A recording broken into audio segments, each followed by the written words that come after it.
Hello, hello, hello, coaches and leaders. I am so excited because I have Dr. Robyne on with me.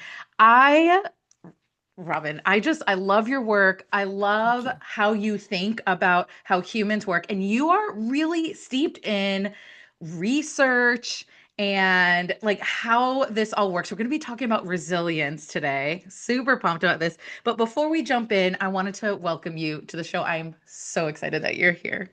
Well, thank you very much for having me, and I'm excited to spend time with you and your listeners today talking about resiliency and all things related to how we just show up in the world and do our best. I love it. Okay. So before we jump in, I would just love you to share briefly what do you do currently in the world around resilience? Yeah, great question. So I get to work with people to help them essentially navigate the hard parts of their lives better. So I work with organizations and groups and people really all around the world as they are navigating the stressors that come with just day-to-day life. So I work in the format of keynoting, I do workshops, do consulting, coaching, as well as authorship. And I feel so fortunate to be able to be someone who can show up for other people when they're going through hard parts and find a different path through. I love it so much. Okay, so what I love, and you and I were talking before we started Yes. recording was, what I really specialize in is resistance to change, Yes. and what you specialize in is resilience, and Mhm. they are connected, Yes. right? They're wildly Yeah. connected. So one of the things I love to talk about is non-examples as well as Mhm. examples. My first question is, what do people confuse resiliency with? Amazing question. I would say number one is that they're bulletproof, that someone who is resilient doesn't feel, or someone who is resilient isn't impacted by world Mm, events or the stressor or the variable. So, for example, if someone comes into an organization and says, "Hey, we're having this new change, we're having this big takeover," that a resilient person would be a-okay with it, and that's probably one of the biggest misconceptions. Resilient people feel all the feelings with things like change, but they have strategies on how to work with those feelings as opposed to ignore and override. So I think that's one of the biggest misconceptions that resilient people handle everything perfectly or seamlessly. That's not true. And I was thinking about the difference between resilience and like white knuckling it. Mhm. And I feel like you started to touch on that it's strategies to move through it and not over it or around it.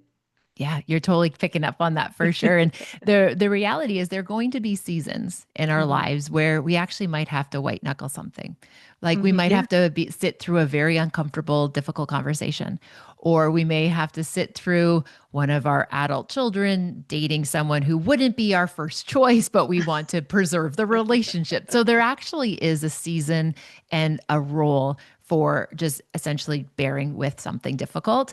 But then there's also this idea of knowing, when do I need to resist? When do I need to push back? When do I need to advocate? Versus when is this something that is outside of my control? And perhaps you might choose peace or choose not to engage. And I do believe it was Jefferson Fisher who said, like, we don't have to go to every argument we're invited to. Right. And I think so often Mm, people think that they have to show up in the name of resistance or in the terms of resiliency to all of these ideas. And that's not necessarily the case. yeah, I love it. What I'm curious about is, are there kind of a set of characteristics that resilient people have, and I actually want to say, oh, I'm very nuanced with my language, Yes. and I want to be careful not to call people resilient, but Mhm. like people who've developed the skill of resilience or experience resilience.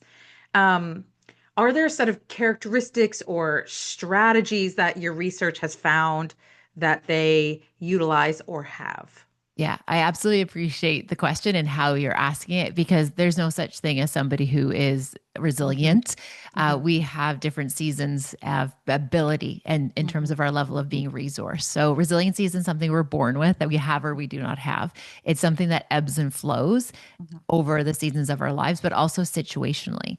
So, for example, I could be extremely resilient in the face of work challenges, but in terms of interpersonal relationships, I might really struggle. So, again, Hmm. resiliency is not 100%. What Yeah. I've seen in 20 years of this research, and again, I was teaching in the university setting for almost 20 years is that there were five areas that we saw that made the biggest difference for people to create a foundation to work from. And Mhm. those five variables, we call them pillars, is number one was belonging, having a home Mm. team. Number two is perspective. And perspective is so much more than just like, again, just a specific mindset we talk about. Perspective is this alignment between your head and your heart, that you're operating from a place within your values, you're seeing the big picture, you know how to make what matters most matter most. The third pillar we talk about is acceptance, working within our controllables. The fourth variable we found was actually hope, which I think the world needs such a big dose of right now. Uh-huh. How we Yeah. cultivate hope filled living. Yeah. And the fifth, this one was actually a wee bit of a wild card.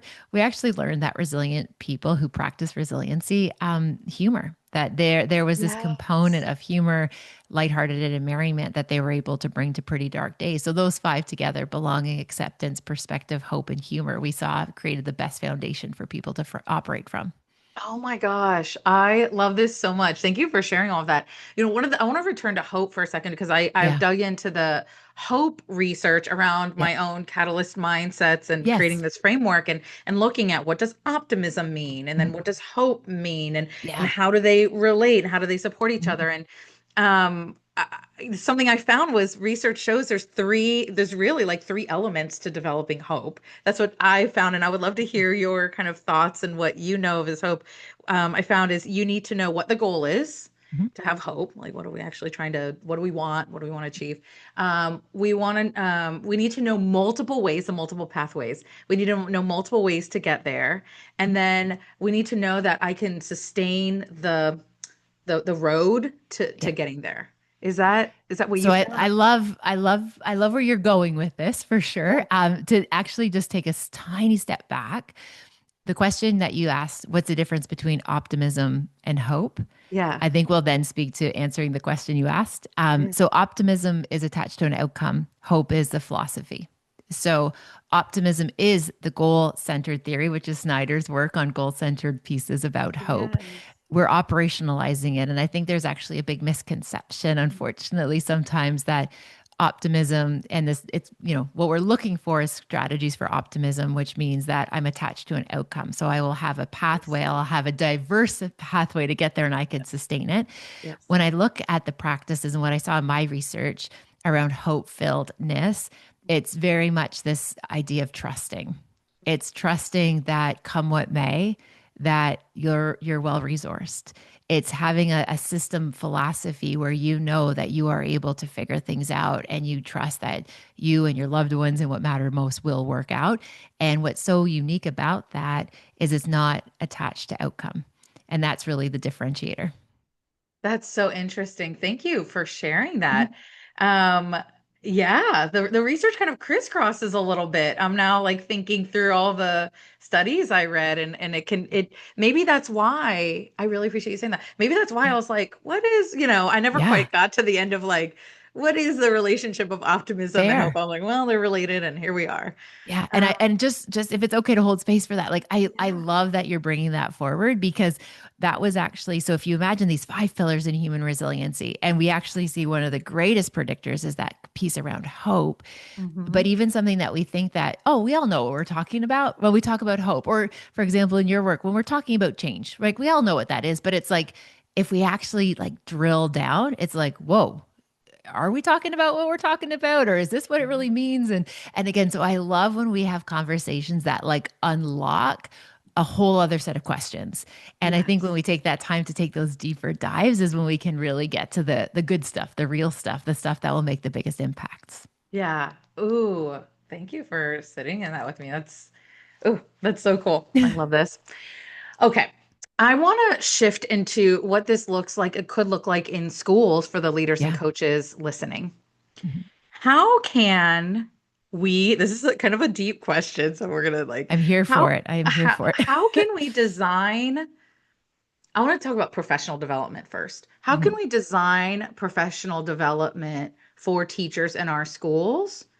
Or maybe I should zoom out and just say professionally develop, right? Not Yeah. necessarily like in one way we have to do it. How can we professionally develop our teachers and continue growth in our schools that also supports resilience? That is such a great question. I am so glad you're asking it. The first starting point, and this was actually a concept, an idea introduced by a very dear friend of mine, Phil M. Jones, who talks about this idea about the work before the work. And Mhm. what that means is the reality to be able to do work and to be able to like bring high performers together to like imagine a different way of doing things or imagine high performance in a sustained way.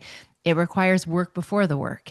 And the reality, it's hard enough to get people to do the work, let alone people to do the work I before the know. work. And Yeah. so I think what it comes down to is setting up the conditions where people understand the expectations and bringing people in into a collaborative way. And the reality is nobody likes to be told what to do. I have yet Mhm. to meet a human who says, no, no, I love to be told what to do. I know personally, as a mother of three teenagers, the only thing I love to be told is to what to make for dinner. That's the only thing. Because when they say, hey, mom, what's for dinner? I'm just like, I'm Yeah, like, are you kidding me? I have to feed you again. But yeah. when, that kid shows up and he's like, hey, mom, can we have waffles? It's like, yes, we can. Right. Like, that's the only time I like to be told what to do Mhm. because I don't want to like think that through because that's a lot on a cognitive load on a tired, weary mom's heart. But again, if nobody likes to be told what to do, Mhm. and that doesn't mean we're oppositionally defiant. That doesn't mean we're Mhm. difficult. It's like Mhm. we love to be included in the conversation.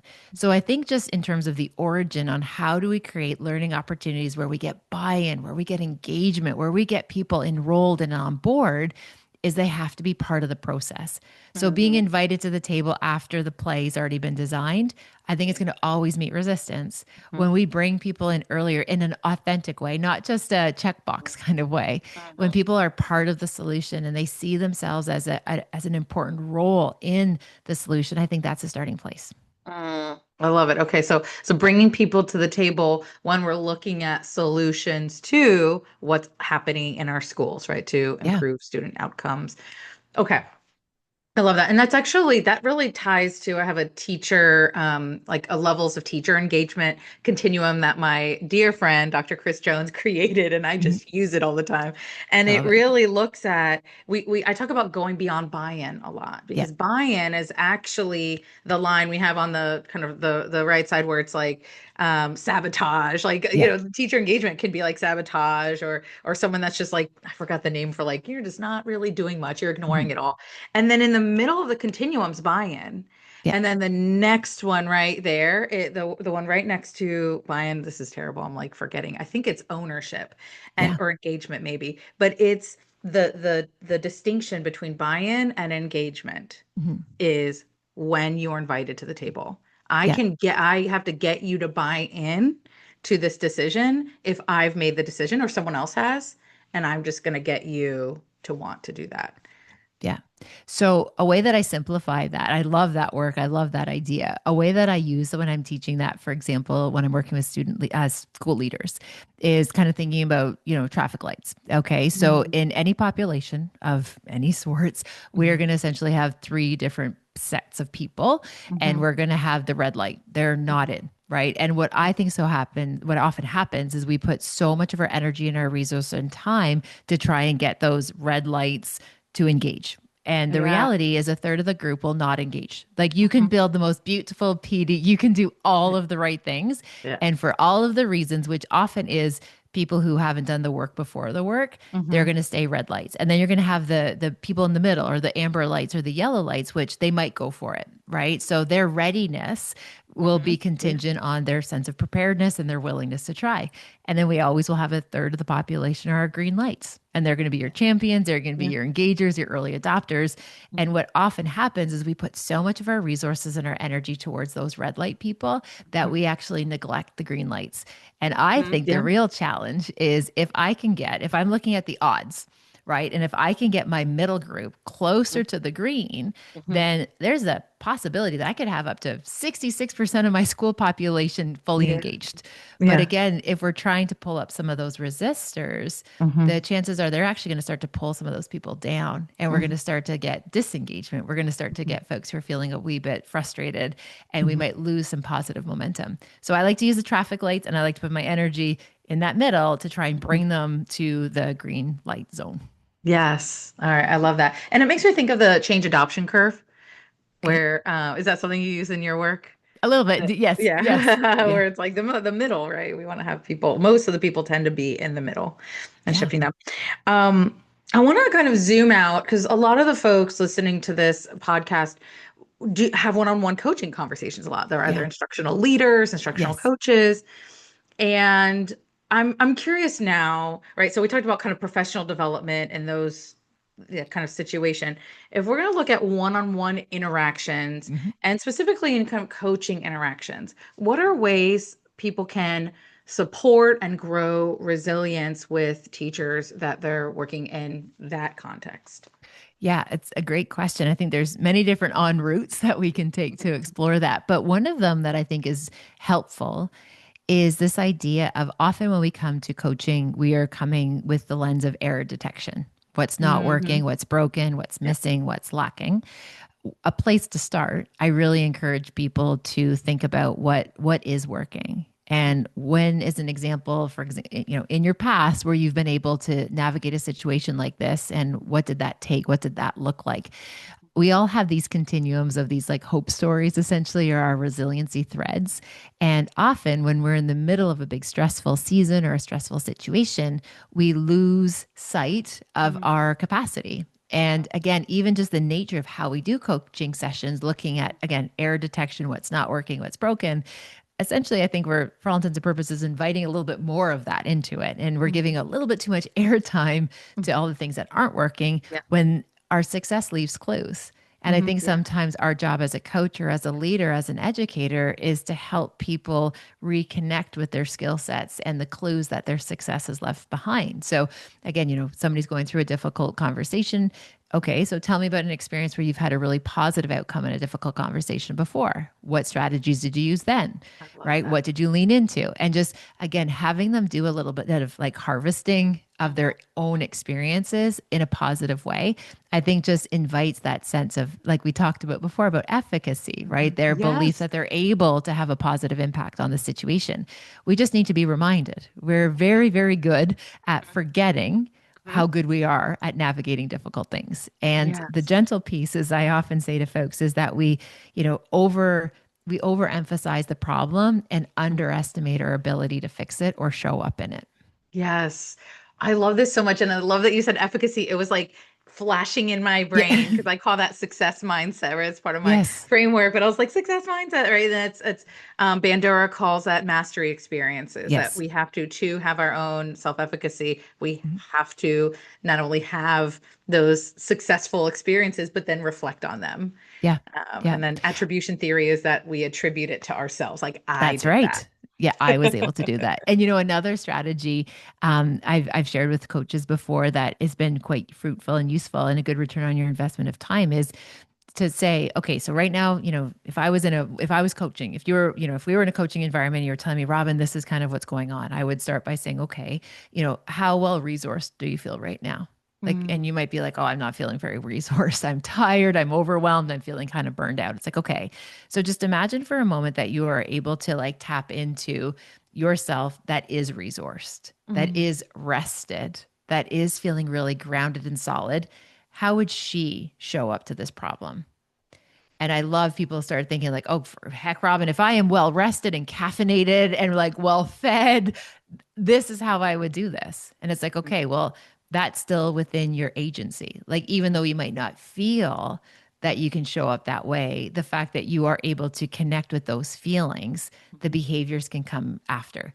So, if we can kind of cultivate or essentially prime the pump for what's possible, again, Yeah. that helps to shift that hope filled mindset and that helps to let people show up with a wee bit more confidence to navigate hard things. And it's internal, it's That's internally right. driven, right? Oh, Yeah. I love that. One of the things that I've heard you talk a lot about is being values driven and Mhm. almost, I could be wrong, so please correct me, like almost Yeah. as an antidote to like stress or, something, definitely Yeah. something that builds resilience. Yeah. I would love you to share a little bit about that. What does that look like to lead with our own values and how does that build resilience? Yeah. So being able to know what matters most and make it matter most when it counts is what Yeah. this is all about. So being a person who's value aligned to me is not that we have the like values that we're supposed to have or we should have or it would be nice to have. It's like Mhm. literally what is like what's in your bones, like what is in your DNA that you believe. And for me, for example, it's my family, right? Like being somebody who's present for my kids, like that has always been a leading value. So, for example, when there's, massive change happening in industry or massive change happening at the university and, everyone's kind of freaking out about their jobs and their job titles and their responsibilities, I'm able to sit in that very stressful situation and say, okay, how is this going to impact my kids? Mhm. Well, the only way a bad day at work is going to hurt my kids is if I bring it home. Mhm. So that aligns my behavior that I'm going to make sure that I care deeply about my work. I care deeply about the organization, but I am not carrying that home because the uncomfortableness or the when I'm out of alignment, that's when I know I'm not functioning at my best. That's not when I'm going to be the best for anybody.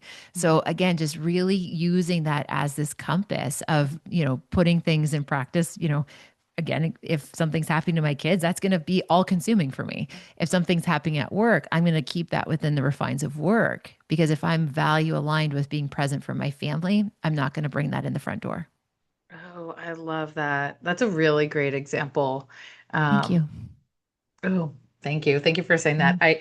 I really I like relate on and I use different language around it, but it's very Mhm. much a similar thing. I just ask myself like what am I committed to in this Yeah. situation? And then generally like am I like to call myself a recovering people pleaser. And Yes. like I love that. moments where I'm like this is happening and I need to say Mhm. the thing and I'm like, well, what am I more committed to? Making a difference or Mhm. feeling comfortable? Yeah. And that's a hard place to be because that disease to please has served us so well. Right. Like the It reality is we has. kind of say we're reformed from that. And I totally hold space for you. I feel a very strong kinship in that relationship with you there. And the reality is being a person who pleases others, like that served you really well for a time. Yes. But Yeah, now for a you long get time. to evolve to this new place where you're just like, wow, if my goal is to have impact or my Hmm. goal is to Hmm. be of service, then those things are out of alignment. And I'll tell you, I see so many people struggling with things like burnout and overwhelm. And when you just take a moment to pause, the reality is they're just so out of alignment with who they are because you as a Hmm. person, again, as a behaviorist, I can speak about Hmm. this, is like you know what you should be doing and ought to be doing. And when we're out of alignment, it does not feel good. And I see people suffering needlessly all the time. Yes. Alignment, alignment, alignment. For a while, I Yeah. was calling it aggressive alignment because I Aggressive think alignment. I Yes. was like we need Yeah. to align everything. But it Yeah. really is like our the alignment. We talk about that in schools, and but a lot of Right. times the alignment's like standards alignment. We talk Yeah. about the curriculum and our goals, and yes, yes, yes, we Mhm. want to align those. And Yeah. so the place we actually want to start is our internal alignment. Absolutely. Because you know when you're out of harmony. And that's not Yeah. meant to be woo woo. It is actually physics. Energetically, when you are out Yes. of harmony with like your values and your source of energy, of mattering, of meaning making, of purpose, you're Mhm. just going to, the universe, I believe this wholeheartedly, it's just going to keep giving you examples of how this is not okay. It is not okay. We will repeat what we do not repair. And Yes. until we actually pause and realize, okay, maybe this isn't where I'm meant to be right now. Or maybe I need to imagine a different way of how I can work through this. It's giving us Exactly. opportunities to learn about ourselves. Yes. Ooh, I love that. Like a place to look is alignment. Yes, Mm. totally. Yeah. Okay, well, we have to wrap up. I Mhm. feel like time has flown with you, and I would Thank love you. to have another conversation with you I'm because in part yay, two. this has been wonderful. So, Thank just you. to kind of sign off, what is one thing folks can take away from this conversation concretely to support even their own resilience? To slow down. Slow down. The reality is, when we slow down, we're going to be able to see things more clearly. We're able to make the things that matter most matter most. And that sense of urgency is such an illusion. It's such an illusion. That notion of getting caught up, it's this idea we often talk about, the when then trap, right? When I get this done, then I'm going to take care of myself. Then I'm going to look after the relationships. That's such a myth. My invitation is just to slow down And the reality is when we go slow, slow becomes smooth, and then smooth becomes fast in the right direction. And right Mhm. now we're going in all these different directions. It's so noisy. Just slow down. It's not a race. That's amazing. I've never heard of the when then trap, and that is a great phrase Mhm. that is now Yeah. stuck in my brain. The when then trap. Oh, we're Uh, all guilty of that. And again, yes, we we are. It's study, a we, normal human that's right. experience. Yeah. Yeah, and it's we do it all the time to ourselves, especially high performers. We Mhm. intellectualize stress, right? It's like when I get this season done, then Yeah. I'm going to do this, or I lose those 5 pounds, then I'm going to be happy. The Hmm. Yeah, we just got to slow down, and it's here right now, and that's the place where we have the most control is the here and the now. Yes. Oh, that's so true. Okay, so we unfortunately need to wrap up. I would love you to share with folks where can they find out more about you, about what you do, and your work. Thank you for the invitation to do that. So, Dr. Robin on social is probably the easiest, and it's Robin with an E. We'll be sure to put that in the show notes, I'm sure, for you. Yeah. And yeah, so that's a great starting point, and all the socials, LinkedIn, and the website as well as drrobin.ca. Yeah, I'll put all of those links in the show notes so it's easy for folks to Thank find you. you because your work is revolutionary and so important for the world to know it. So I want Wow. to amplify your voice. Well, thank you, thank you, thank you, and please continue to inspire on. You're doing the good work too. Thank you.